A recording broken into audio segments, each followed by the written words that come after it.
I just, Yeah. I just always think it's really pretentious whenever these shows that, these shows, right? Yeah. They just start. There's no introduction. There's no, hey, this, all that. It's just this. I don't know. It's not. I little don't know bit if of banter. it's been done to death. Like, I mean, it's boring. It's Right. lazy. It's late because Yeah. you literally don't script anything. It's just like, oh, here we are, like as if like we're constantly in the show in our real life. Right. You know? Yeah. I eat It's sandwiches in like, the kitchen sometimes. I go to the bathroom. All right. Cold open. It's dead. Nobody does cold opens anymore. is that what it's called? It's Cold called a open. cold. Yeah, it is. I Yeah, always we don't wonder do what those it's anymore. called. Yeah, we don't do. 23. 3. Yeah. Oh, hi. Hello, and welcome to The Jib. This bi-weekly podcast is about the many and varied schemes of the many and varied U.S. law enforcement and intelligence agencies, organizations, and committees, and how they are stupid and funny. Join us on our merry journey through space and time. Hi, my name is Barry, and I invented the Virgin Cuba Libre cocktail. It's a glass of Coke. Yes, you did. Hi, I'm Seamus, and that itch finally went away. It was scabies. Hey. We're not here to discuss a glass of Coke or whatever's happening in your pubic area. Hey, how did you know that's? Okay. I didn't specify where the itch was. I've seen the test results. What? HR. But we're not here to discuss. We're not here to discuss our HR department. Very, very lacking HR department that should be written up themselves. We're here to discuss an American patriot. Yes, 1755. Nathan Hale. He was born in Coventry, Connecticut. He was an American patriot, soldier, and spy for the Continental Army during the American Revolutionary War. Nathan Hale. Nathan Hale. Yep, Nathan Hale. I know nothing about this man. He volunteered for an intelligence gathering mission in New York City, but was captured by the British, executed September 22nd, 1776. It was a short career. Yep. So, short story. Script's over. We're done. Okay, thanks. Good luck.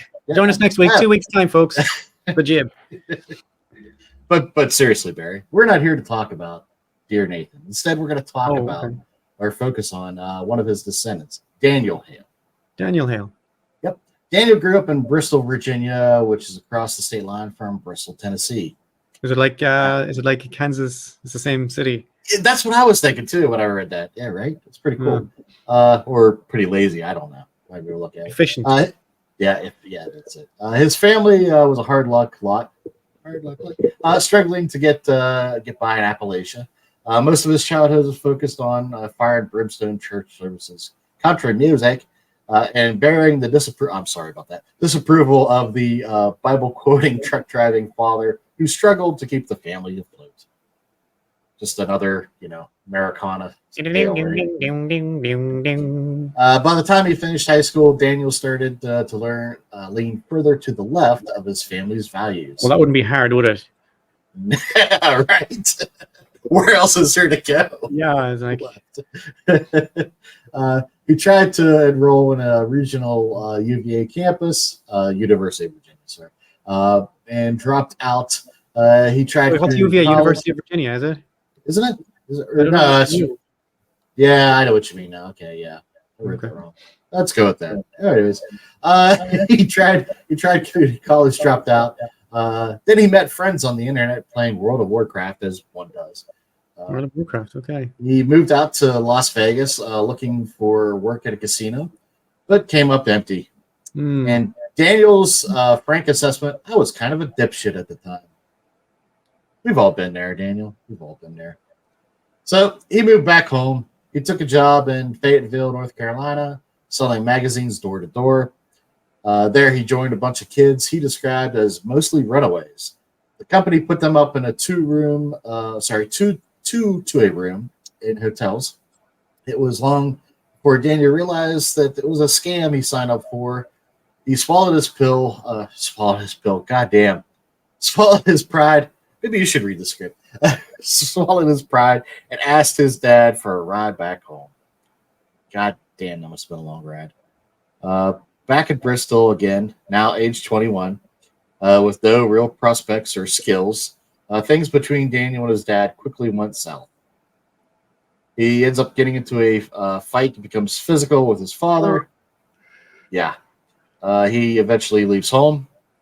He has no job and no home. So what's a boy to do? Well, in this America, Barry, he did what many young men do whenever they are facing dire straits. He walked into a military recruitment office next to a Walmart.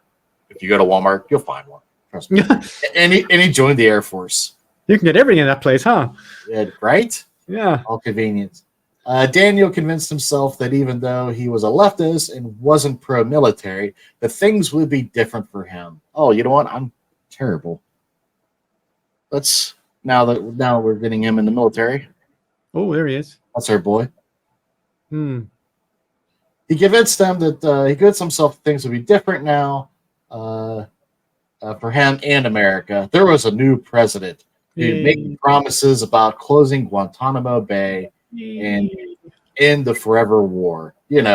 Hope and change. Obama. Of course, Obama did. I should preface real quick, and probably should have done this at the beginning. If it upsets you to hear bad things about Obama or Trump, so just let you know, you're not going to be happy about this episode. Anyways, of course, Obama the hell alone. Oh, wait, Barry. Obama did not close Guantanamo Bay in his first 100 days as promised. He did not end U.S. involvement in the Middle East. In fact, he expanded it. He expanded it. He did not end the drone program. Okay, usher in a new age of transparency. Is this like the comedy roast of fucking Obama? Like, what's this about? We don't like Trump. Remember, Trump is the bad guy. Focus. I'm putting it all out there so we can see the big picture. You just talk about Daniel Hale and you leave Obama alone. You're just upset because I'm taking shots at a guy that has the same name as you, Barack. Why don't you shut up? Less than a week into the office, he greenlit 2 drone strikes that killed 14 people. Many of them were not the targets.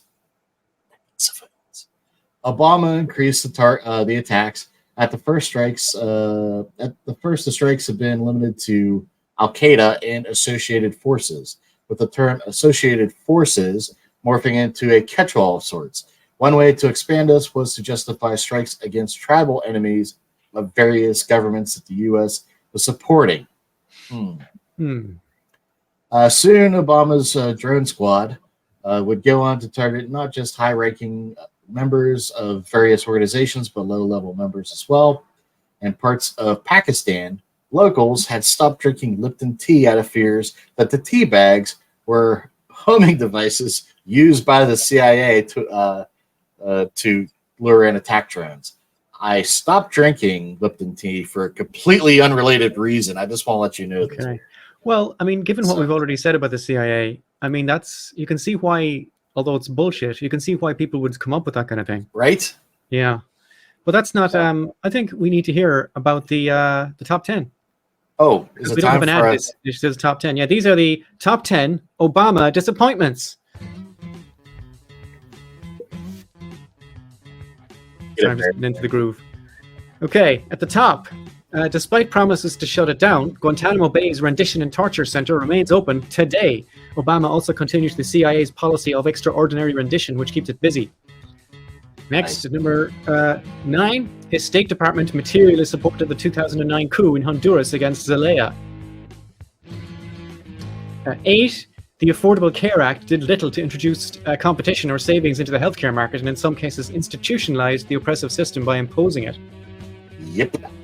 7, the Dodd-Frank Wall Street Reform and Consumer Protection Act did little to regulate a banking industry that is gearing up to explode all over the property market again. That thing is ramping up right now. What? Mortgage conditions are going down. People are getting loans they can't pay for. It's going to happen again. Just get used to it. Capitalism is going to fail again. It's like crack. Just keep going back for it, man. Sorry.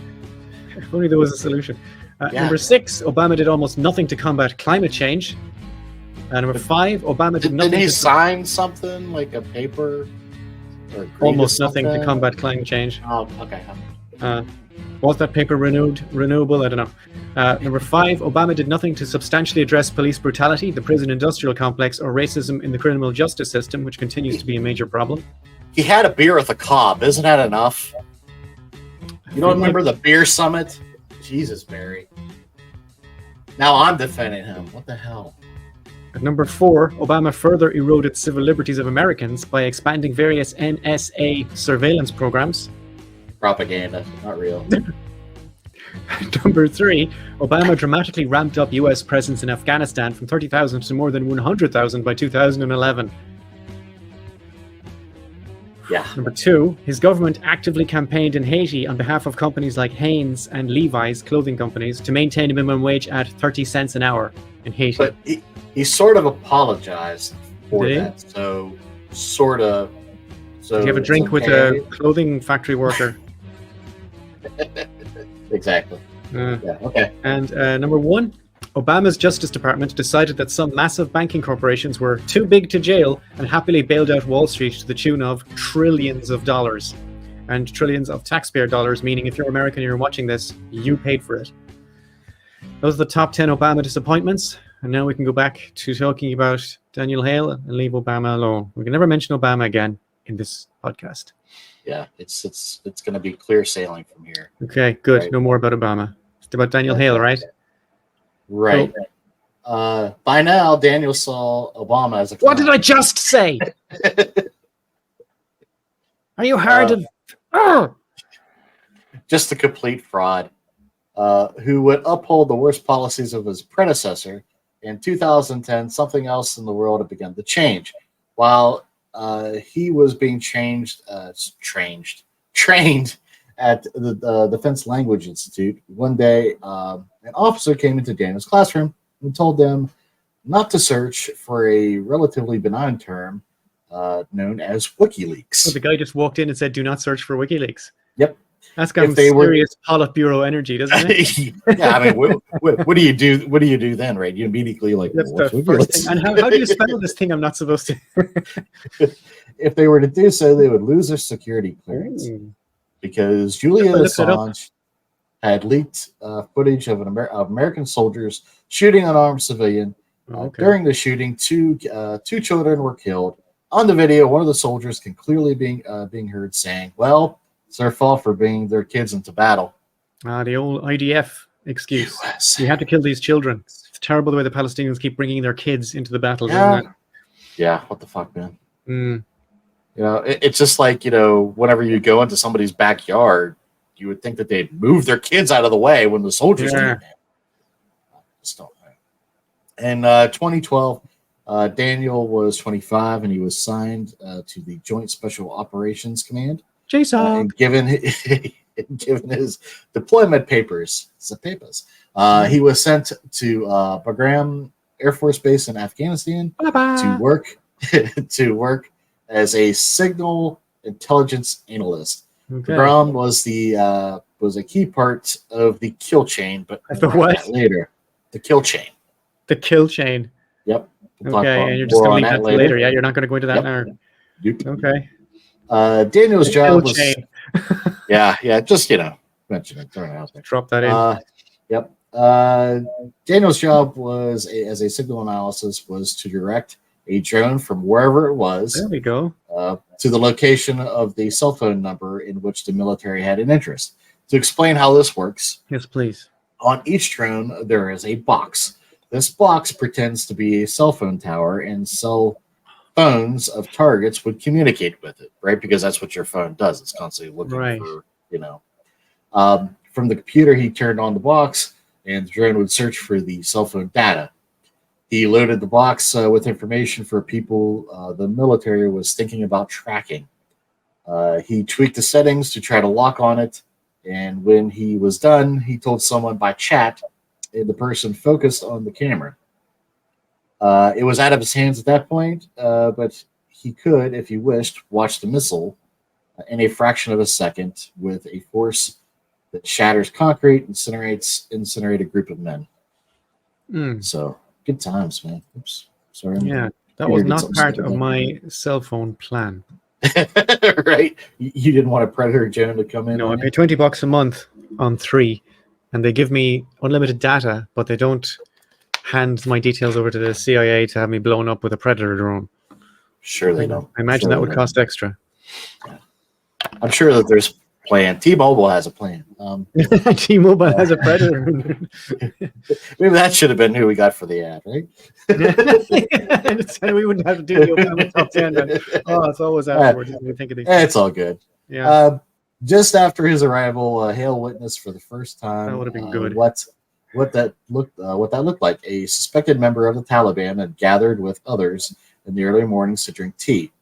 His companions were armed, but as Hale pointed out, carrying arms was not uncommon either for people that grew up nor in the regions of Afghanistan or Texas or anywhere in the U.S. pretty much. Well, we've seen the Taliban in their government buildings. They also have rifles strung across their back, and they're not going to shoot anybody. It's just like a show of, I guess, defiance or force. Right? However, because they were military age, which, mind you, is 16. What the fuck? In America? No, there. That's what they deem as. Yep. So they deem it. So if they're military aged, they're fucking fair game, man. Okay. If they're military aged, armed, and in the vicinity of the United States target, that subjected them to guilt by association sufficient of a summary death sentence. But despite having peaceful assembled, posing no threat, the fate of the Nazi drinking men had all but been fulfilled. I could only look on as I sat by and watched through a camera monitor when a sudden terrifying flurry of hellfire missiles came down, splattering purple-colored crystal guts on the side of the monitoring mountain. Yeah, paints a picture, doesn't he? Yeah, it's pretty fucking graphic. Splattering purple-colored crystal guts. Yeah. Daniel was troubled by the uncertainty if anyone I was involved in killing or capturing was a civilian or not. There's no way of knowing. Often targets would be taken out while being with or even surrounded by civilians that became casualties. These folks were reportedly not to be counted as civilians, but as enemies killed in action. This was a term coined by the Obama administration. Daniel knew cell phones could be passed from person to person and people around innocent people that could be killed instead of the presumed targets. I'd also say, presumed terrorists, right? Because, yeah. Did they? Is that well known that's how the predators work, by cell phone data? Yep. Well, it is now. It is now. Oh, okay. Because I was thinking the guys could just like throw a cell phone onto an American tank and watch the fireworks. Right. Yeah. Well, I mean, they have a camera though, because they zoom into actually. Oh, of course they do. Yeah, never mind. Sorry. Attempt to confirm, right? Too many movies. What's that? I've seen too many movies, man. That's my problem. It's all good. Another incident haunted Daniel had been the surveillance of a car bomb maker when his superiors became concerned their subject was fleeing to Pakistan. It was their last chance to kill him. As the alleged terrorist was driving, the decision was made to fire on the car. The missile missed the car. Daniel watched in real time as the man pulled over and got out. But someone else exited the car as well, a woman, his wife. Daniel had no idea that their target wasn't alone. She pulled something out of the car and left it behind as they sped off. But Daniel couldn't make out what it was from the drone camera before it moved away. Days later, Hale learned that left behind was two daughters, aged 5 and 3. The 5-year-old died from shrapnel wounds after the missile attack on the car. The younger sibling was severely dehydrated but was still alive. Daniel's accounts of this of his command officer had expressed disgust at this incident, but not for the fact we had errantly fired on a man and his family, having killed one of his daughters. What was he disgusted at? Probably that they missed, that they didn't get him. So wait a second now. Let me just... This guy is their target, and they think he's going to go to Pakistan, and they fire on the car. The wife gets out, dumps the 2 kids, and they drive off. What's happening there? So they're upset. The officer's upset because... No. Why did she dump the 2 kids? My guess is that they were just going to make a run for it, and they knew if they got hit, they got killed. Maybe the kids had a chance to survive. Okay. I'm throwing that out there. I don't know. You know what I mean? That's my guess. I don't know. For sure. So this is all basically. This is not like a war. Then this is just a targeted assassinations, a series of targeted assassinations with no trial or anything. Yep. It's not like bang bang shooty war. It's just like it's just basically executions with no trial and no habeas corpus. Right, and of course the justification for this is, well, we're putting less U.S. soldiers at risk by doing these high impact precision like strikes, right? Because there's something weird about the fact that thing doesn't have any holes in the head of it. Yeah, it's right. Unsettling, isn't it? There's I no always windows, whatever you want to call it, at the top. I always love this one too. Drone and change. Yeah. Throughout his service, as he witnessed children inadvertently Jesus, killed in plural, that's not airstrikes. good, is it? Yeah. Daniel became more certain that the war in Afghanistan and the drone attacks were not about terrorist attacks in the U.S. and had little to do with preventing terror from coming to the United States, and a lot more to do with protecting the profits of weapon manufacturers and the so-called defense contractors. Daniel had experienced post-traumatic stress disorder, depression following his deployment to Afghanistan. Well, it was obvious from the start that it was not about preventing terror, right? Because nothing you do in Afghanistan is going to impact the domestic American situation. No. So why they were doing it is, there's a bunch of different reasons you could guess why they were. They might have been protecting oil pipelines. There might have been something to do with Pakistan, their relationship with Pakistan, or it might have been what this guy says, protecting the profits of weapons manufacturers and defense contractors. Any of those things. Yep. But there's always hope and change. Fuck off. The Jonas brothers are here. They're out there somewhere. Sasha and Malia are huge fans. But boys don't get any ideas. I have 2 words for you. Predator drones. You will never see it coming.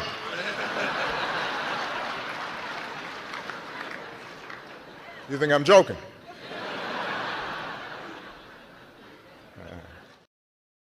You get it? Because the predators kill people.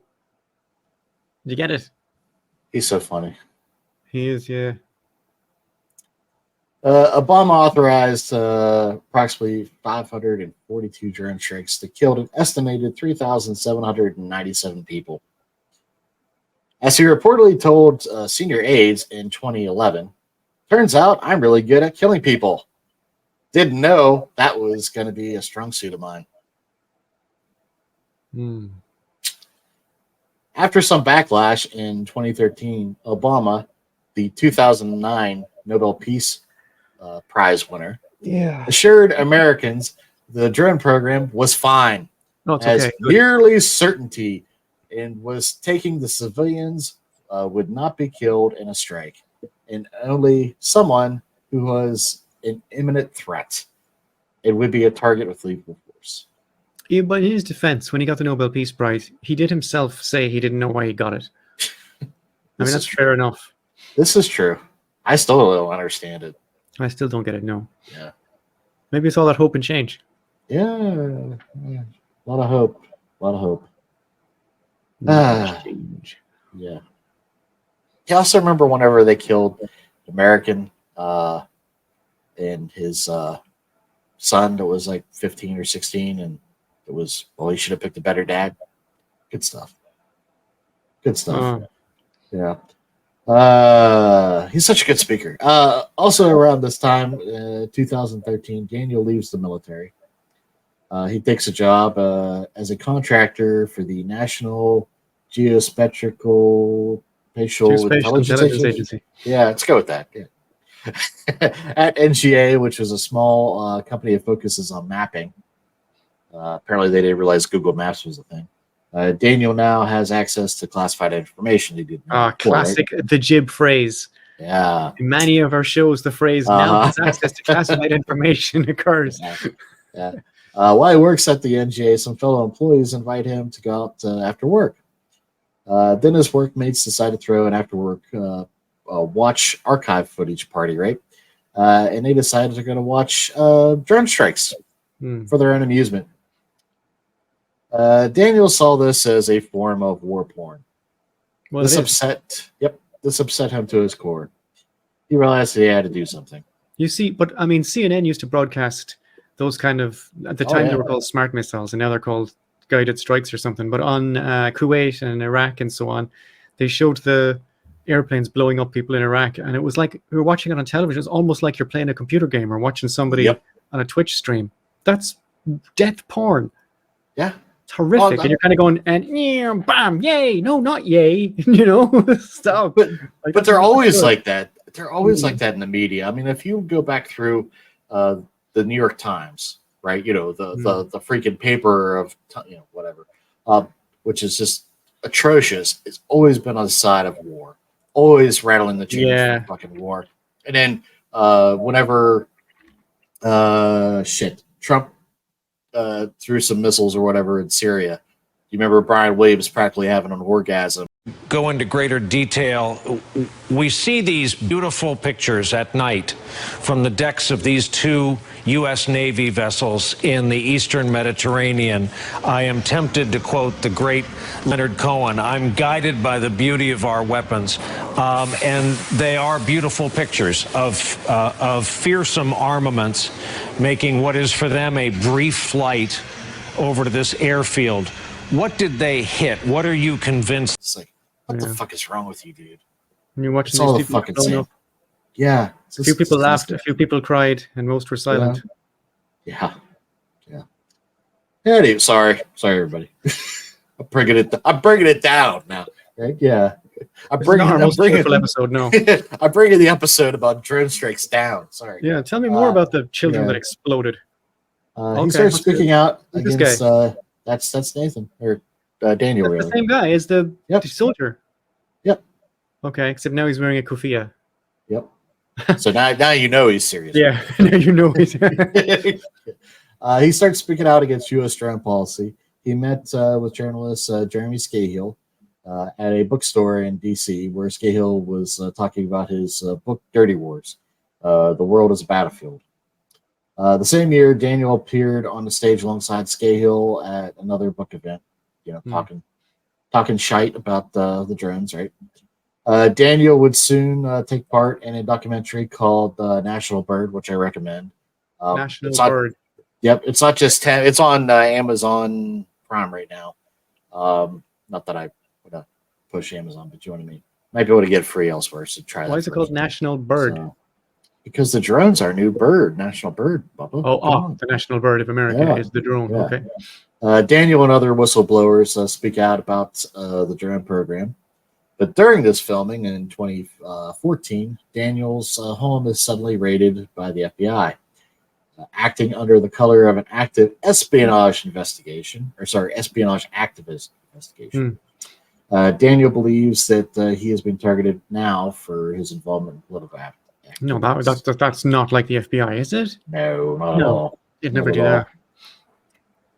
There's another film you might have heard of, Barry. It's called Citizen 4.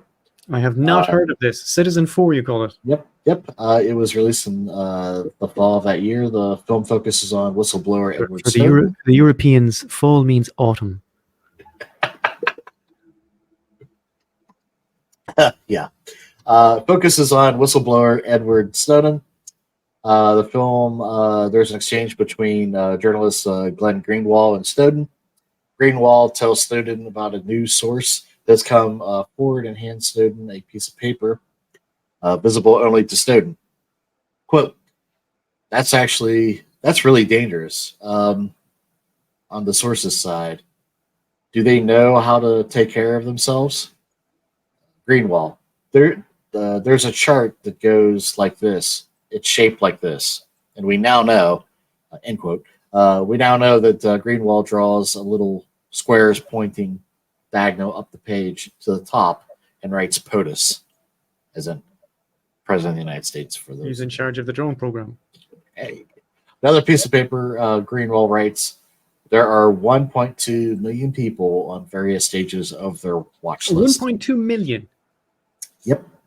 Snowden, that's fucking ridiculous. Yeah. Greenwald, it's so shocking. Snowden, this person is incredibly bold. In 2015, a year after Daniel's home was raided, The Intercept, which is via Scahill, right, publishes the Drone Papers. It's an 8-part series exposing the lies surrounding the drone program using documents detailing the inner workings of the U.S. military's assassination program in Afghanistan, Yemen, and Somalia. Well, that's what it is, an assassination program. Exactly. Many issues were brought to light via the drone papers. One of the most riveting details was the intense breakdown of what is known as the kill chain. Kill chain, finally. Here we go. What's the kill chain? According to leaked documents, targets were first selected via a secret terror watch list. This list also included U.S. citizens. And of course it did. A photo and basic information on the select targets were then processed into a baseball card. Does everybody? Do you understand? Do you understand that reference, Barry? Do you think everybody does? I can work it out. Okay. A little piece of cardboard with like the broken down details, a little photo. Right, the stats. Do you have like soccer cards or football cards over there? Maybe. I don't know if we still have them. We definitely used to. Okay, so yeah, that's basically what it is, right? Given to the president for his consideration. Or magic cards. There you go. Perfect. Summon terrorist. Yes, summon terrorist. All terrorists get +1/+1. Plus the parry against Predator drone straight. It was goddamn, it's funny. It was set up to the president if the strike was to be carried on said target. If the president gave a thumbs up to the military had 60 days to carry out its lethal strike against the target. Okay, so hang on now. Are we to believe that it says here Obama authorized 542 drone strikes? Now, when you say something like that, I'm looking up further the script he gave me yesterday in case you're wondering what I'm doing. It says 542 drone strikes. Now, normally when you say something like Obama authorized, you're kind of saying like his government or people in his government were involved. But the kill chain implies that Obama personally authorized 542 drone strikes that killed an estimated 3,797 people in what we now understand to be not an act of war or anything, but a series of assassinations. Is that correct? Yes. Okay. He signed off on the death of almost 600 people, and then as a result, almost 4,000 people died. Yeah. So carry on. Yeah, I mean, just think about that. Somebody walks up to you. Shit, I had the Freddie Hampton thing back here. That would have been almost appropriate, right? I had a little target, little picture of this little fucking Jack in a Box guy right here, and say, hey, Mr. Pez, what do you think? You think you want to whack this guy? And they say, yeah, go kill him.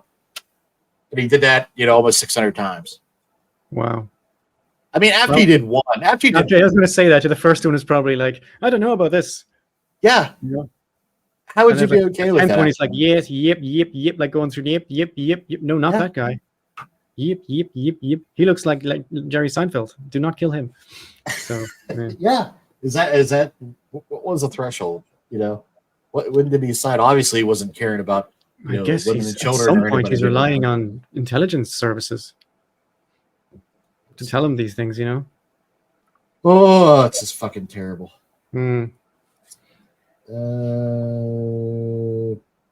Bloody hell. Just lost my spot here.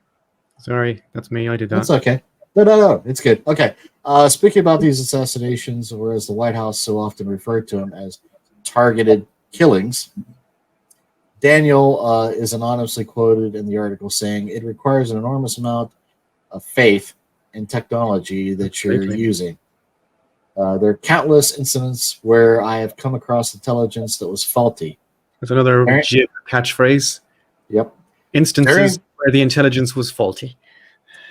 During this time, more than 90% of those killed by U.S. airstrikes were not intended targets. Okay. AKA civilians, right? The enemies killed in action. You were talking about above, right? But now the enemies killed in action. Not civilians anymore. Enemies enemies, right? Yeah. Another newspeak term was assigned to the murdered civilians was enemies killed in action. Yes. Sorry, I jumped ahead there. That's my fault. That's okay. It's all good. In the drone papers, Daniel shared why he chose to take the risk to speak out about these things. This outrageous explosion of watch lists. Metaphor. Of monitoring people and racking and stacking them on lists. Okay, that makes more sense. assigning them numbers and assigning them baseball cards, assigning them death sentences without notice on a worldwide battlefield. It was from the very first instance wrong. Yeah. Well, imagine if you heard something like that about George Bush, that they were putting terrorists on baseball cards, and think you'd say, "Oh, typical Bush." Like they had to dumb it down for him, and he was a murderous bastard. Yeah. But I'm not going to hear anything bad about Obama, so I hope we're done with that now. Yeah, exactly. Okay, good. So, and Bush was Back a piece to of Hale. shit too. Bush was a piece of shit too. I've yet to live through a president. No, I agree was with a piece that. of shit. I'm just saying, So- leave Obama alone. Yeah, right. He's done nothing wrong apart from the Ah. 10 things and everything else he said. Okay, apart from all those things, he's fine. In 2019, the U.S. Department of Justice indicted Daniel on 4 counts of violating the Espionage Act. They had 1 count of theft of government property. Okay, We spoke about the Espionage Act before in our episode on the Palmer raids. we did. For those that missed it, go watch it now. But also, here's a quick refresher on it. The Espionage Act was passed during World War I and used to criminalize opposition to the war. It was primarily used against radical leftists, anarchists, and folks in labor movements. So, Yeah. The Obama administration normalized the practice of indicting journalists' sources under the Espionage Act. Obama's Justice Department chose to bring forth an unprecedented number of Espionage Act indictments. By the end of his administration, Obama had indicted more whistleblowers under the Espionage Act than all previous administrations combined. Okay. That's fucking something, right? Yeah. And of course, Trump picked up the baton from Obama, right? Escalating the use of the Espionage Act. It's seeking longer and harsher sentences. It was actually Trump's DOJ that indicted Daniel, and not Obama. Yeah, so we know also now that there was a back and forth between Obama's DOJ and the White House about him, and because Obama actually was starting to get some backlash. Oh no, About Daniel Hale. Not just Daniel Hale, but just being a piece of shit, being a shit to journalists, whistleblowers, all this stuff was coming out. I think my alert system just went off. There must be a drone in the sky. Anyways, so otherwise known as my dishwasher. Anyways, yeah. But because of that, they're like, we've kind of fucked with enough people right now. Let's try to, maintain the legacy. Much of which Obama's been trying to do since, right? Yeah. So they decided not to pursue Daniel. Well, Obama's the cool guy. He's the cool. Yeah. Yeah. Trump, on the other hand, basically came in with a giant hard-on for people, and basically, Jeff Sessions go fuck people up, and here we are, right? So, so Trump's America, or DOJ, right, went after Daniel. Daniel's attorney files motions to dismiss the case against him, arguing that Daniel was being selectively prosecuted, citing efforts made by officials at D.C. to leak information constantly to the press concerning the same drone programs. The only difference was Daniel was providing information that provided their narrative of safe and effective strike program is utter bullshit. Yeah, 90% is what you said, isn't it? Yeah. Daniel's attorney. Yep. Daniel's attorneys also argued that this case was a violation of the First Amendment. They claimed that the core of the government's case against Daniel was linked to his efforts to assist journalists in news gathering. They also cited that the contemporary interpretation of the First Amendment's press freedoms would not be complicit with the arcane language of the Espionage Act. The defense reasoned that as the case predated the government's widespread use of the Espionage Act to stifle news gathering, that's the situation had changed. They also argued that the record showed that Congress never intended the act to be criminalized, giving information to the public. Hale's defense was supported in a motion by a brief filed by the Reporters Committee for Freedom of Press. I was actually surprised by that, but happy about that. Why? Just because, you don't see a lot of that same kind of support for other whistleblowers. Just saying. The judge denied his request for dismissal. Shock, right? No. Now the prosecution had their own pretrial motions. They moved to have the defense barred from mentioning the good motives of the defendant. Prosecutors argued that government officials routinely leaked information. The government even sought to bar the defense from arguing that an alternative perpetrator committed the charged crimes absent some not speculative evidence of the individual's connection and to particular reporter and knowledge or access of documents at use. Imagine if somebody was accused of a murder and the judge ruled that their defense attorney was not allowed to ask him why he did the murder. Right. I mean, even if it's bullshit, he should be allowed to ask the question. Yeah. And that's happened a few times too, which is fucked up. They argued that whether the information was improperly classified was irrelevant, as the Espionage Act prosecution did not require information to be properly classified, just classified. Well, no, that's definitely, that's just, what would you call that? That's just being pedantic. Yeah. They know they know that they're leveraged at that stage. They know that they're abusing the Espionage Act. They're willing. Exactly. Yeah. Classification which postdates the Espionage Act is supposed to be used to protect legitimate secrets, not conceal information that casts the government in negative light. Overclassification, classifying information that should not be kept from the public, has become the go-to of the executive branch. Now, despite all of this, Daniel was truly in the lion's den covered in chocolate frosting. This is because in putting it simply, a whistleblower indicted under the Espionage Act has virtually virtually zero chance at a fair defense. Whistleblowers are gagged from explaining their actions. Defense attorneys are barred from uttering the words whistleblower or First Amendment within earshot of the jury.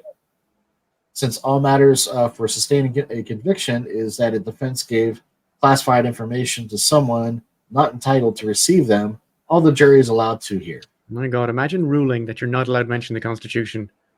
Right? It's That's fucking insane. Yeah. Do not mention the First Amendment. You're not allowed. Yeah. If you mention it, we'll just fire all those guys and bring in a new jury. Yeah. I mean, how do you get around? I mean, I'm sure there's ways you kind of throw something out there to point them in that direction. But different language, maybe. Yeah. Like if there was only if there's only 10 things that would protect my client's rights to do what he just did. We're all aware of the Second Amendment, right? Yeah. Something came before that. Dana had no choice but to do what most whistleblowers do. Just go to jail. Indicted under the Espionage Act, he pled guilty a week before the trial had begun, pleading to one count of unlawful retention and transmission of national defense information. Daniel was released on his own recognizance pending pending sentencing. One day later, though, his court-appointed therapist expressed concerns about Daniel's mental health, putting him in violation of the terms of his supervised release. He was summoned to the probation office. How can you have a terms of a supervised release? How can one of your terms be, by the way, don't develop a mental health issue? I don't know. I mean, other than telling somebody don't break your leg. That would appear to be outside of your control, wouldn't it? Well, I mean, maybe the spirit of the law or the terms are, if you put somebody out on ROR and they're starting to act a little crazy and you think they might take it out on somebody. You know what I mean? Maybe that's why. Being depressed. Right. But apparently they didn't, do any sort of nuanced look at this, right? They were just like, that violation, red card, he's out. He was summoned to the probation office where he was taken into custody and placed in solitary confinement. Solitary confinement, that well-known cure for all mental health conditions, solitary confinement. Right. A practice that is considered inhumane. Despite being held due to mental health concerns, the facility where Daniel was held did not have any counseling services. Sounds like torture. I don't know. Maybe I'm wrong. The lead prosecutor facing Daniel was Gordon Kronberg. Kronberg has his own problematic past. He has caught some blowback for making questionable remarks about Muslim Americans. He referred to the occupied Palestine Western banks as Judea and Samaria. It is clear from the onset that this Bloody piece of Muslims. shit. What's that? Bloody Muslims. Yeah. It's clear from the onset that this piece of shit, encased in a three-piece suit representing the federal government, wanted to make an example out of Daniel. He pushed for what would have been the longest sentence ever given for disclosing information to the media by a civilian. 9 fucking years. Before sentencing, Daniel begins his 11-page letter to Judge Liam. He was allowed to write. Yeah. Oh, right? Such privilege. So, Mm. Liam O'Grady. Sorry. This quotation. Liam O'Grady. Yeah. He quoted from the U.S. Navy Admiral Gene LaCroix. Le Roc. The Rock, yeah. Or as you would say, Le Roc. The Le Roc. Can you cook what the Rock is cooking? Spell what the Rock's. Yeah, boy, I messed that up. Anyways. We now kill people without ever seeing them. Now we push a button thousands of miles away. It's a great song by Roger Waters, by the way. Since it's done by remote. Yeah. I love that song. Yeah, right. It's on Amused to Death, the album Amused to Death. Yeah, I love the one he did on the YouTube recently. I think I posted that or sent that to you. I like that updated version of it. Hey, sorry. Anyways, since it's done by remote control, there's no remorse, and we come home in triumph. He went on to write, now a day goes by that I don't question the justification for my actions. I am grief-stricken and ashamed of myself. I believe that it is wrong to kill, but it is especially wrong to kill the defenseless. It was necessary to dispel the lie that drone warfare keeps us safe, that our lives are worth more than theirs. Daniel then went on to quote his ancestor, Nathan Hale. My only regret is that I have but one life to give my country, whether here or in prison. Personally, I think the best quote Daniel had, of Daniel, that is, I am here because I stole something that was never mine to take, precious human life. I couldn't keep living in a world in which people pretend that things weren't happening that were.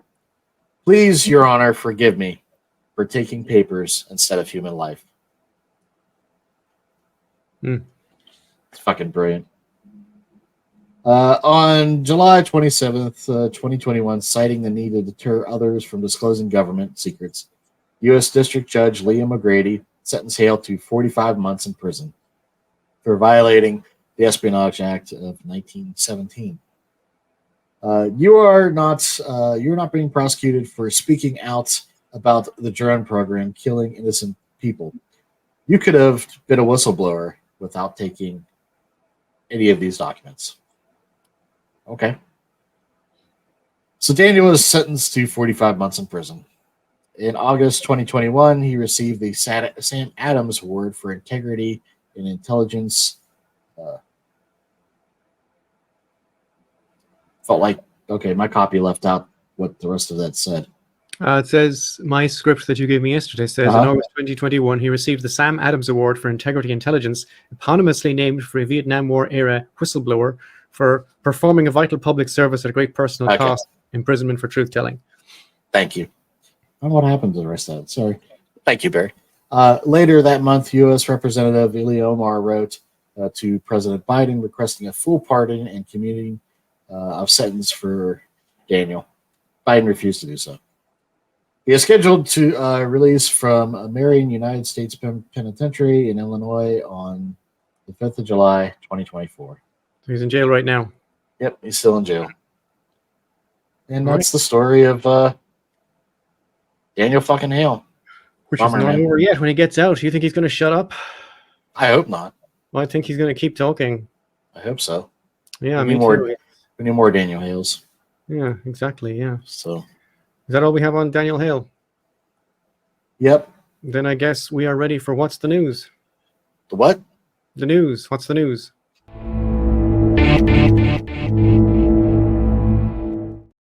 What's new? Sorry, what's new, right? Okay. You can repeat it. That's just my favorite thing. In this part of the show, just before every podcast, I put CIA into Google and hit the news tab, and Seamus puts FBI into Google and hits the news tab. And we then pick 2 or 3 stories we think might be interesting or funny. And we've not told each other what these actually did we? No, we didn't. We didn't tell each other. No, we didn't share at all. No, we have not told each other what these stories are, so we're hearing them for the first time, just like you. Okay, Seamus, give me your FBI stories. All right. So, we touched on this story once before, but now it's official. The FBI is being sued for allegedly losing hundreds of thousands of rare coins during a raid. Coins during a raid. Yep. Give me detail. Lost them. Oh, you want details? Just the first paragraph of it, if you have it there. Do you have it there, or is it just the... I get it. Jenna Part... Oh, you son of a bitch. It's behind a paywall. God damn it. It's okay. Yeah, Jenna Parsons says the FBI may have stolen $2,000 from her safe deposit box. They took it or lost it, is her quote. So how do you lose $2,000? Yeah. Okay, so this is actually a different story than I had touched on before.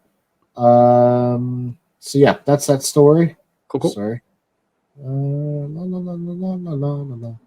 Meet the Hollywood extra who stormed the Capitol, ended up on the FBI watch list. That's not his. Oh shit, I passed that one. Former FBI official pleads guilty to concealing foreign payments. That's a shock. Concealing what payments? Foreign payments. Foreign. Yeah, he was a former spy hunter admitted to hiding payments in overseas dealings. Oh dear. Boy, that sounds like fucking Robert Hansen, doesn't it? Yes. Yeah. I'm sure everything's on the up and up there. Of course. So the GOP is looking to defund the FBI. I thought that was the FBI.